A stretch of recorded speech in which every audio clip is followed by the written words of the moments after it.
नमस्कार, मैं डॉक्टर पूनम त्रिपाठी। आज हम बात करेंगे टीचर्स की या व्यापारियों की और हमारे घर की मेन लेडीज। नॉर्मली क्या रहता है कि ज्यादातर हमारे टीचर्स ज्यादातर टाइम खड़े होकर ही पढ़ाते हैं। हमारे बिजनेसमैन उनका बहुत लॉन्ग सिटिंग रहता है या फिर पैर लटका के ज्यादा बैठते हैं, तो फिर ज्यादा खड़े रहने का उनका काम रहता है। दुकानदार बेचारे हमेशा खड़े होकर ही लोगों को सामान देना, ये सब चीजें करते हैं। और स्टूडेंट्स मोस्टली कई बार वो लोग भी बहुत देर देर तक खड़े रहते हैं कुछ भी एक्टिविटीज के लिए। और सबसे इम्पोर्टेंट हमारे घर की लेडीज, हाँ जी, the home makers of us. हमारी होम मेकर्स भी एक जमाना था जिस टाइम में हम लोग जमीन पे बैठ के किचन में काम करते थे या खाना बनाते थे, पर आजकल रनिंग किचन हो गई है। यानी कि हम खड़े खड़े जल्दी जल्दी खाना बना लिया, फटाफट से खड़े खड़े हमने हाथों में बर्तन धो लिए, या फिर कोई भी काम मोस्टली हम लोग खड़े खड़े रहेंगे, ताकि हमारी कैपेबिलिटी और हमारा टाइम सेविंग के चक्कर में हम लोग खड़े खड़े ही सारे काम अपने निपटाने की कोशिश कर रहे हैं। पर एक्चुअली में इससे हो क्या रहा है, इससे नेगेटिविटी क्या आ रही है? नेगेटिविटी आ रही है वेरिकोज वेन, पैरों में लोगों के स्वेलिंग।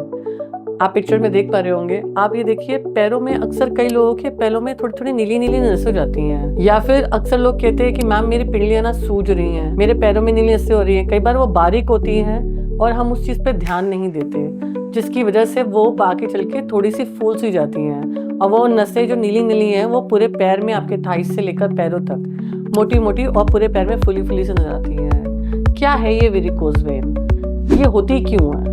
एक्चुअली हमारे पैरों में एक ब्लड सर्कुलेशन प्रॉपर ना हो जाने की वजह से हमारे पैरों में मूवमेंट कम होती है और हमारा जो पूरा ब्लड है वो पूल आउट हो जाता है हमारे लेग्स के अंदर। और वो जो हमारी नसों के अंदर कहीं ना कहीं रीजन की वजह से कुछ ब्लॉकेजेस आ जाती हैं और आखिरकार हमारे पैरों में नीली नस हो जाती हैं। वेरिकोज वेन में हमें दिक्कत क्या आती है?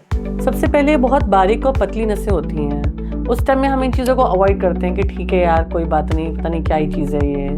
पर हमें अवॉइड क्यों करना है? हमें अवॉइड नहीं करना, हमें उसी टाइम अपने डॉक्टर के पास जाना है। जब ये दिक्कत और भी ज़्यादा बढ़ जाती हैं तो उन नसें इतनी फूल जाती हैं कि कपड़े पहनने पर या किसी भी चीज़ के टच होने पर बहुत ज़्यादा दर्द हो जाता है। तो इस समस्या को इतना ना बढ़ाएं, इसको शुरुआती रीजन में ही आप हमसे आकर मिलें। नीचे नंबर पर आप हमें कॉन्टैक्ट कर सकते हैं, हमसे बात कर सकते हैं और हमारी किसी भी ब्रांच पर जाकर आप इलाज ले सकते हैं, जो कि without surgery, without any medicine हम इस चीज़ का ट्रीटमेंट करते हैं।